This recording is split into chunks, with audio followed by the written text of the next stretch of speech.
Dead controllers ruining your VR fun? Don't worry, replacing the batteries on your Meta Quest 2 controllers is a simple fix.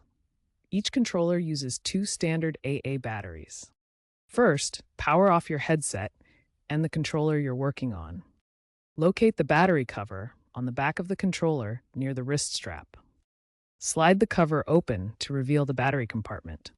Remove the old batteries, noting the correct polarity.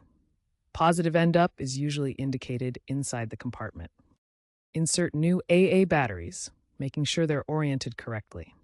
Finally, slide the cover shut. That's it. Most of the time, your controller will reconnect automatically. Occasionally, your controller might not reconnect after a battery change.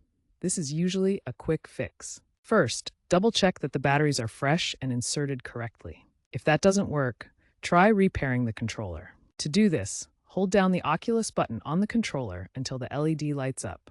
Then, put on your headset and go to the Settings menu. Find the Controllers section and select the option to pair a new controller. Follow the on-screen prompts. If problems persist, ensure your Quest 2 firmware is up to date, as outdated software can sometimes cause pairing issues. While rare, this usually solves any lingering connection problems.